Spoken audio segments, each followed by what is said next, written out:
예, 은혜로운 찬송 감사드립니다. 오늘 말씀의 제목은 내 제사함을 받았느니라입니다. 요즘 말씀은 20절입니다. 다 같이 한 목소리로 읽어보시겠습니다. 시작.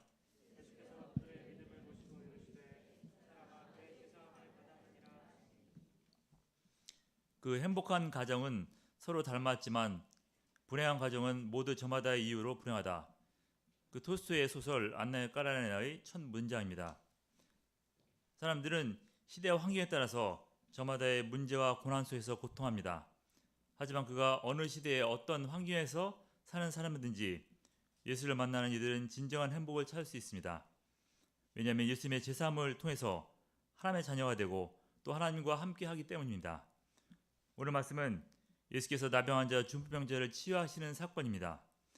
나병과 중풍병은 부조하고 추한 병이지만 그들은 믿음으로 예수님께 나왔습니다. 예수님은 그들의 믿음을 보시고 긍휼히 여기시어 고쳐주시며 죄사함을 선포하셨습니다. 우리가 오늘 말씀에서 우리를 치유하시고 죄사함을 주시는 예수님의 사랑과 권능을 배우고 각자 가진 지와 질병을 들고 믿음으로 예수께 나갈 수 있기를 기도합니다. 첫째, 나병 환자를 깨끗하게 하신 예수님. 온몸에 나병 걸린 사람이 예수께 나왔습니다. 원문 성경에는 보라라는 말이 먼저 나옵니다. 나병 걸린 사람이 예수께 나오는 것은 정말 놀라운 일이라는 것입니다. 그것은 보라, 나병 환자분도 나오셨네요. 환영합니다. 그런 느낌이 아니라 보라, 어떻게 저주받은 나병 걸린 인간이 나오시지? 나는 마스크도 안 썼는데. 나병은 나균에 감염되어 생기는 만성 질환으로 조직과 신경을 파괴시키는 무서운 병입니다. 신경 손상으로 처음에는 고통스럽다가 곧 무감각해지고 피부뿐 아니라 연골 조직까지 침범해 손가락, 발가락이 떨어져 나가고 코가 문드러집니다.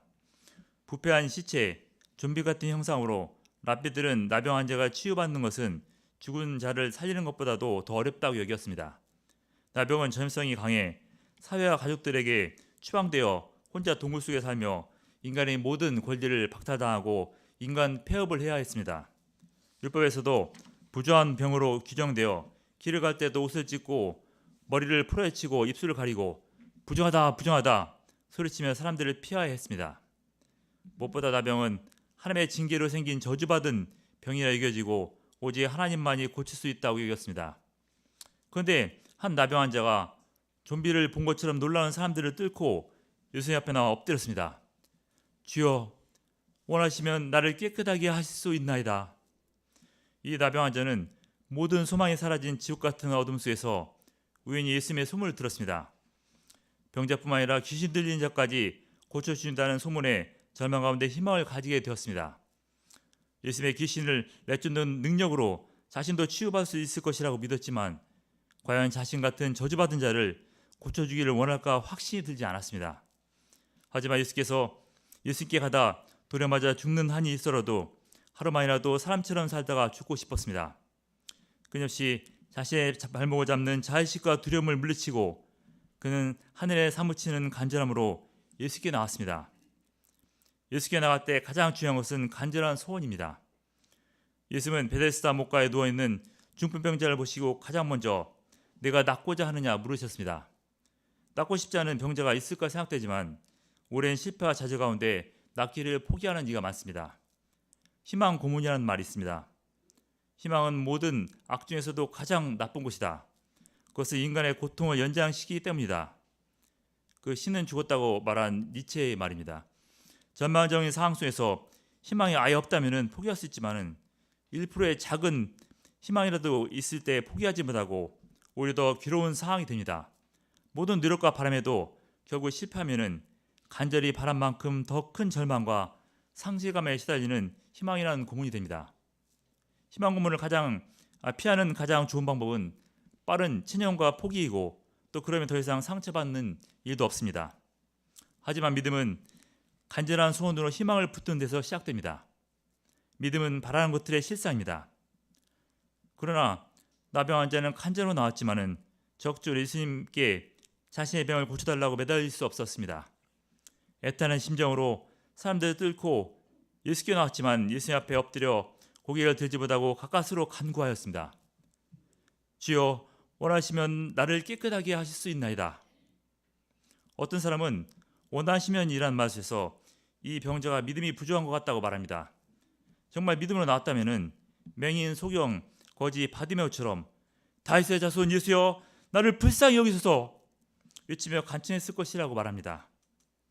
하지만 나병 환자의 믿음은 그가 붙을 수 있는 최선의 믿음입니다. 하나님께 저주받은 병에 걸린 자신이 드러내놓고 당당하게 자신의 병을 고쳐달라고 요구할 수 없었습니다. 설사 예수께서 치유가 아니라 더 큰 저주를 하셔도 할 말이 없었습니다. 그러나 귀신 들린 자까지 고쳐주시는 예수께서 부축한 자신에게도 단 한 번만이라도 더 긍휼을 내어달라고 간구하였습니다. 많은 이들이 자신의 문제 앞에서 간절한 심정으로 예수께 나옵니다. 그런데 계속 간구하다가 문제가 해결되지 않으면 불신하고 원망합니다. 하지만 예수님은 내가 두드리기만 하면 원하는 모든 것을 주시는 도깨비 방망이가 아닙니다. 하나님께서 말씀하셨습니다. 내가 긍휼히 여길 자를 긍휼히 여기고 불쌍히 여길 자를 불쌍히 여기리라 하셨으니 그런즉 오라는 자로 말미암음도 아니요 다른 박제라는 자로 말미암음도 아니요 오직 긍휼히 여기시는 하나님으로 말미암음이니라. 모든 인간들이 하나님을 떠나 죄 가운데 멸망할 수밖에 없는 가운데 하나님께서 믿음으로 간절히 찾고 구하는 죄인들을 긍휼히 여기시고 택하셔서 구원해 주십니다. 구원받은 죄인에게 감당할 수 있는 큰 은혜지만은 또한 구원받지 못한 죄인이 왜 나는 구원하지 않은가 요구할 수 없습니다. 나병 환자는 자신의 죄 때문에 하나님께 저주받은 사실을 깊이 깨닫고 오직 긍휼만을 간절히 구했습니다. 하지만 많은 죄인들이 예수께 나와 따집니다. 왜 나에게만 이런 저주를 주십니까? 나보다 더 큰 죄인들도 세상에서 건강하고 행복하고 또 큰 소리 치며 사는데 왜 나에게만 축복을 주시지 않으십니까? 더 늦기 전에 나에게도 빨리 축복을 주십시오. 따지시 청구하며 매달립니다. 하지만 거룩하신 하나님 앞에서 죄악된 인간이 구해야 될 것은 오직 하나님의 불쌍히 여기는 마음, 긍휼입니다. 하나님 앞에서 자유롭고 추악한 죄인임을 깨달을 때 예수님의 긍휼의 손길을 붙들 수 있습니다. 자기 없고 부족한 죄인이지만 간절히 예수님의 긍휼을 구할 때 긍휼을 베푸시는 예수님을 만날 수 있습니다. 예수님은 가난한 마음으로 애통하는 자의 간구에 반드시 응답하십니다. 예수님은 긍휼을 구하는 나병 환자에게 손을 대시며 말씀하셨습니다. 그 13절입니다. 다 같이 한 목소리로 읽어보시겠습니다. 시작. 예수님은 멀리서 긍휼의 권능의 말씀만으로 나병 환자를 고칠 수 있었지만은 손을 내밀어 그의 몸을 만지시며 치유하셨습니다. 부정한 나병 환자에게 손을 대는 것은 율법에서 금하는 것이지만 예수님은 긍휼의 사랑으로 율법을 넘었습니다. 소록도의 나병 환자들은 방문한 사람들이 자신들과 거리낌 없이 악수만 해도 큰 감동을 받는다고 합니다. 예수님은 그를 불쌍히 여기서 그의 추악한 몸에 손을 대심으로 그 육체와 함께 상처받은 영혼이 치유되기를 바라셨습니다. 예수님의 긍휼의 사랑을 받아들임으로 일생 그를 얽매였던 열등감, 수치심, 또 분노와 슬픔이 치유되어 잃어버린 하나님의 형상을 되찾기를 소망하셨습니다. 그리고 제사장에게 치유된 몸을 보이게 함으로 정상적인 사회생활하며 하나님께 영광 돌리는 인생을 살도록 인도하셨습니다. 둘째, 중풍병자를 온전하게 하신 예수님. 예수께서 여느 때처럼 말씀을 가르치실 때 사람들이 한 중풍병자의 침상을 메고 예수님 앞으로 나왔습니다. 18절의 원문에도 보라 라는 말이 있는데 중풍병자가 나오는 것이 놀랍다기보다도 그가 예수님께 나오는 방법이 보라 놀라울 정도로 기상천외하기 때문입니다. 중풍병자 친구들은 나병을 고치신 예수님의 소문을 들었습니다. 예수께서 사람 취급도 못 받는 나병 환자를 고쳐주셨는데 사람 구실도 못하는 중풍병자도 고침 받을 수 있을 것이라고 확신했습니다. 하지만 서둘러 달려가 보니 작은 집안에 수많은 사람들이 예수님 주변으로 빽빽하게 둘러싸 들어갈 틈이 보이지 않았습니다.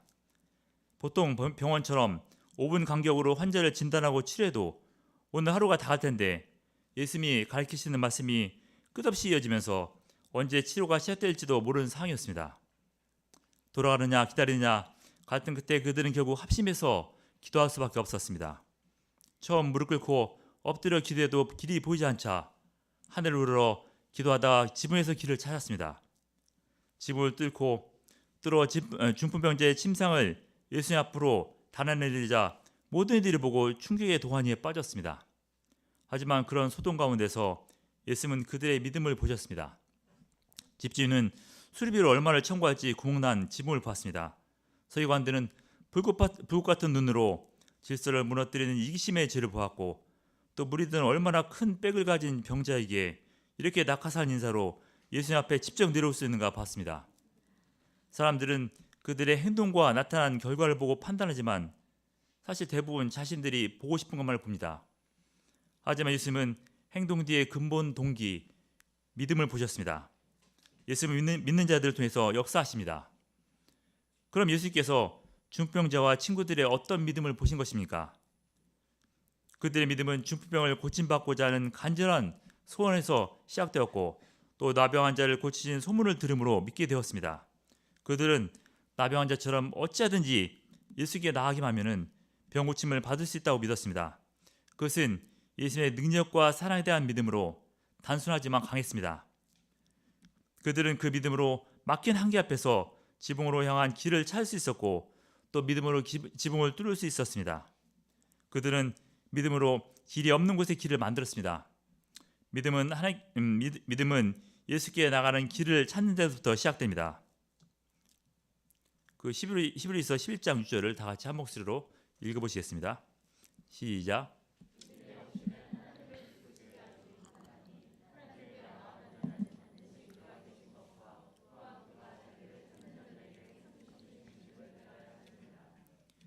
성경에는 그런 믿음을 가진 이들이 많이 소개되었습니다. 예수님의 옷깃만 스쳐도 나음 받을 수 있을 것이라고 믿은 혈루증 앓는 여인도 있고, 또 예수께서 말씀만 하시면은 종의 중풍병을 고침 받을 수 있다고 믿은 로마 백부장도 있습니다. 우리가 어떻게 그런 믿음을 가질 수 있습니까? 많은 신자들이 그런 믿음을 갖고자 하지만 그 믿음이 생기지 않습니다. 믿겨져야 믿을 수 있습니다. 믿음은 부족한 자신을 깨닫고 간절한 소원에서 시작되지만 단지 자신으로부터 오는 의지만은 아닙니다.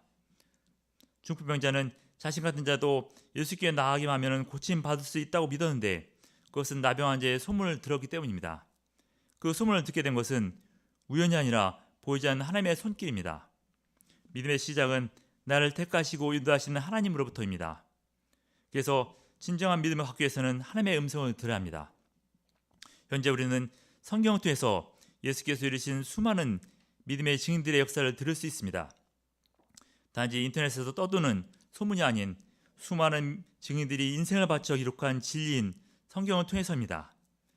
하나님은 말씀 가운데 역사하십니다. 말씀 속에 길이 있습니다. 그래서 우리가 예수께서 기뻐하시는 믿음을 갖기 위해서는 성경 말씀을 붙들고 말씀의 기초에 기도함으로 가능합니다. 코로나 시대가 되면서 신자들의 믿음에 도전을 받습니다. 얼마 전 신입생 성경학교를 하면서 저는 이렇게 코로나 환자가 폭증하는데 어떻게 성경학교를 할 수 있는가 믿음을 갖지 못했습니다. 하지만 믿음은 자신의 경험과 생각을 의지하는 것이 아니라 하나님의 말씀을 붙들고 기도하면서 성령의 인도하심을 받는 것입니다. 믿음으로 나가는 길에서 만약 하나님의 뜻이 아니라면 하나님께서 막으실 것입니다. 한계 앞에서 불도저처럼 도전하는 것도 믿음이고, 또 한계 앞에서 멈추어 때를 기다리는 것도 믿음입니다. 믿음 있는 목자님들의 헌신과 섬김을 통해서 코로나 상황 속에서도 확진자 없이 흥황한 신입생 성경학교 말씀 역사를 이룰 수 있도록 도와주셔서 감사드립니다.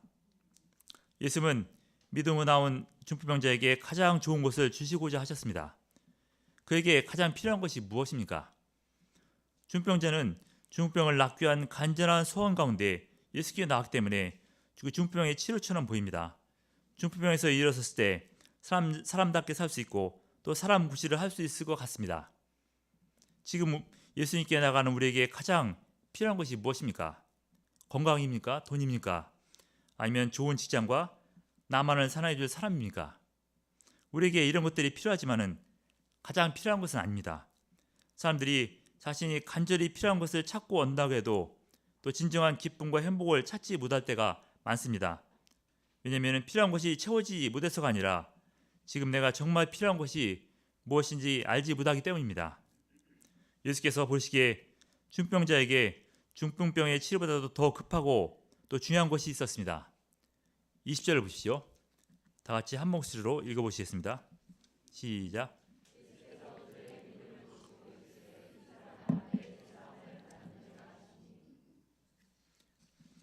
예수님은 왜 중병자에게 병의 치료보다 죄사함을 주고자 하신 것입니까? 최근 코로나 전염병으로 온 인류가 고통하며 수많은 이들이 죽었습니다.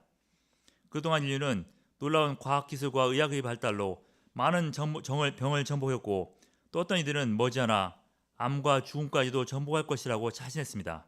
하지만 눈에 보이지도 않는 바이러스가 수많은 사람들을 고통과 죽음으로 몰아가면서 인간의 교만을 깨닫게 되었습니다.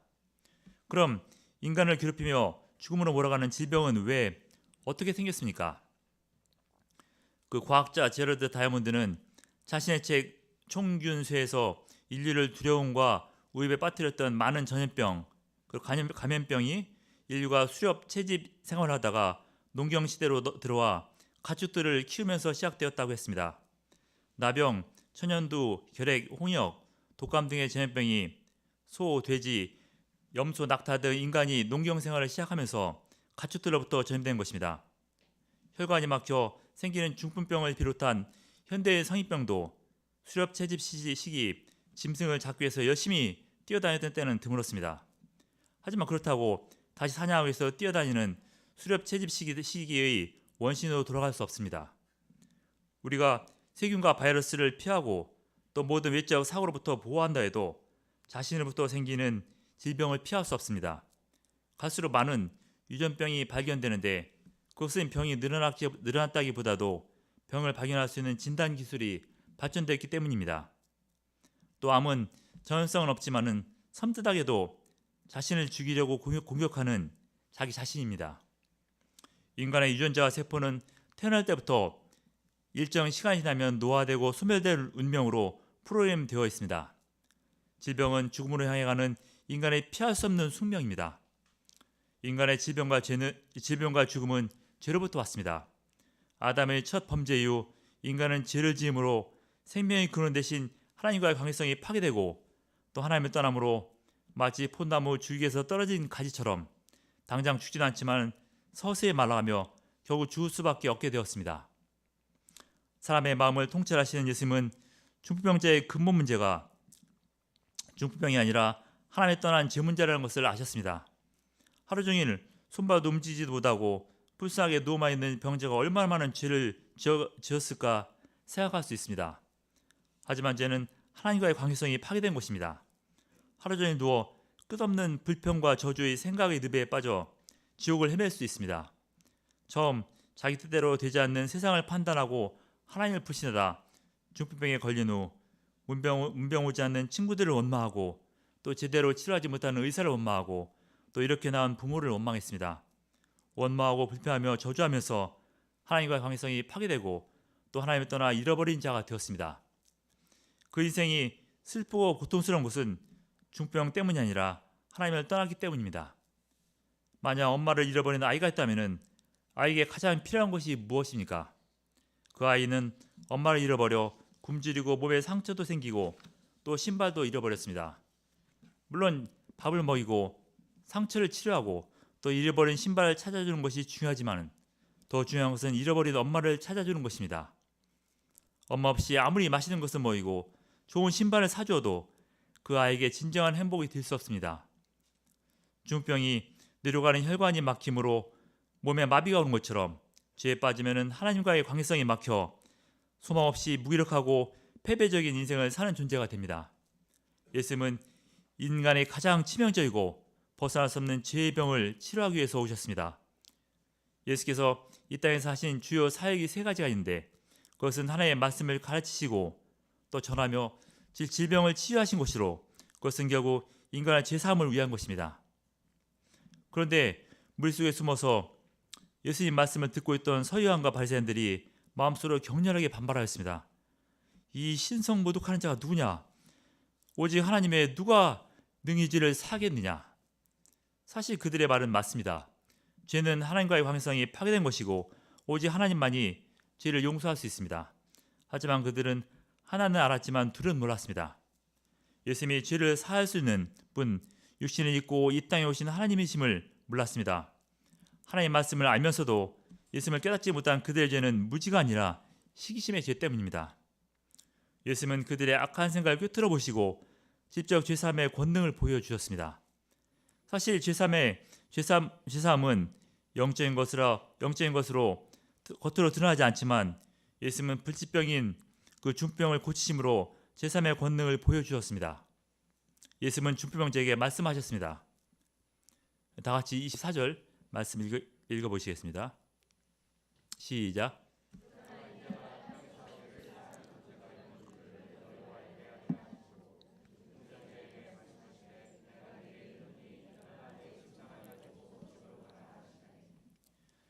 그냥 말씀만으로 고쳐줄 수 있었지만 예수님은 중병자가 믿음으로 순종해 일어서도록 하셨습니다. 지금까지 친구들의 믿음으로 여기까지 왔지만 죄사함과 구원까지 남의 도움으로 얻을 수 없습니다. 누구든지 죄사함을 통한 구원 역사는 직접 예수님과의 인격적인 만남을 통해서 얻을 수 있습니다. 중병자는 스스로 일어설 수 없지만 오직 예수님을 바라보고 그 말씀을 믿고 순종해 일어설 수 있었습니다. 중병자가 자기 침상을 들고 일어서자 많은 사람들이 놀라고 두려워하며 하나님께 영광을 돌렸습니다. 그들이 놀란 것은 불치병인 중풍병자가 말씀 한마디로 치유받은 것 때문입니다. 하지만 사실 더욱 놀라운 사건은 그가 예수님을 통해서 죄사함 받은 사건입니다. 죄사함은 단지 과거 하나님께 저질렀던 죄를 용서받는 것이 아닙니다. 은혜로 감옥에서 사면되어도 전과자라는 딱지가 붙어있으면 제대로 사회에 적응 못하고 다시 죄를 지어 감옥으로 들어가게 됩니다. 예수님은 제사함을 통해 죄를 용서하시는 것뿐만 아니라 죄 중에서 하나님의 자녀로 지위를 회복시키고자 하십니다. 제사함을 통해서 하나님의 자녀가 되는 것은 불치병에서 치유받는 것과는 비교되지 않는 은혜입니다.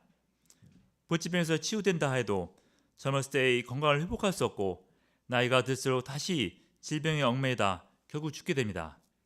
하지만 제사함을 통해서 하나님의 자녀가 되면 죽음의 문을 통과한 후 영원히 썩지 않고 쇠하지 않는 부활의 새 몸을 얻게 됩니다.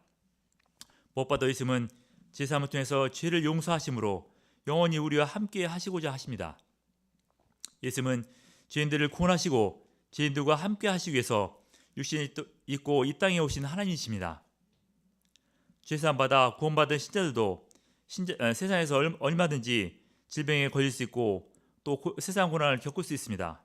코로나도 세상 고난도 신자와 불신자를 가리지 않습니다. 그러면 신자들이 간절한 믿음으로 예수께 나가는 것이 무슨 의미가 있습니까? 신자가 인생의 문제 앞에서 예수께 나가는데 나아가 간절히 기도했는데도 응답받지 못한 경우가 두 가지가 있습니다. 첫째, 아직 하나님의 때가 되지 않아서입니다. 둘째, 내가 바라는 것보다도 더 좋은 것을 주시기 위해서입니다. 바울은 육체의 가시 질병으로 고통받으며 예수께 3번이나 간구하였지만 병은 고쳐지지 않았습니다. 하지만 나중 더 큰 예수님의 섭리와 은혜를 깨닫게 되었습니다. 나에게 이르시기를 내 은혜가 내게 족하도다. 이는 내 능력이 약한 데서 온전하여 짐이라 하신지라. 그러므로 도리어 크게 기뻐함으로 나의 여러 약한 것들에 대하여 자랑하니 이는 그리스도의 능력이 내게 머물게 하려 함이라. 바울은 자신이 약할 때 오히려 예수님을 의지함으로 예수님의 능력을 덧입고 강해질 수 있음을 깨달았습니다. 우리는 심령이 가난해져야 비로소 하나님 나라를 바라봅니다. 우리가 질병에서 자유롭다면 우리는 하늘나라에서의 영원한 생명보다 이 땅에서의 장생, 오래 사는 것을 꿈꿀 것입니다. 우리는 질병, 고난 가운데 연약하기 때문에 인생의 한계를 깨닫고 겸손히 예수님을 의지하게 됩니다. 그래서 사도 바울이 고백처럼 약할 때 그리스도의 능력이 머무는 신비를 깨달을 수 있습니다. 많은 신자들이 끝없는 육신의 질병과 세상의 환난 속에서도 믿음을 잃지 않고 오히려 더 간절하고 기쁜 믿음으로 하나님 영광에서 헌신하다 죽었습니다. 그것은 죄사함의 은혜 속에서 예수님과 항상 함께하기 때문이고 또 부활의 영광을 확신했기 때문입니다. 현재 우리는 코로나 전염병을 비롯한 많은 세상 환난 앞에서 인생의 연약함과 한계를 깊이 깨닫습니다. 하지만 이 위기를 통해서 신자는 가난한 심정과 믿음으로 예수께 나아가므로 예수님의 제3의 은혜 가운데 하나님의 자녀로 살 수 있기를 기도합니다. 하나님께서는 대학교 2학년 때 하나님 없이 살던 지인을 교통사고 환난 가운데 찾아오셨습니다. 생사의 가림길에서 중풍병자를 데려온 내 친구들 같은 센터 믿음의 목자님들의 통해서 예수님께 나갈 수 있었고 또 극적으로 구원받고 치유받을 수 있었습니다.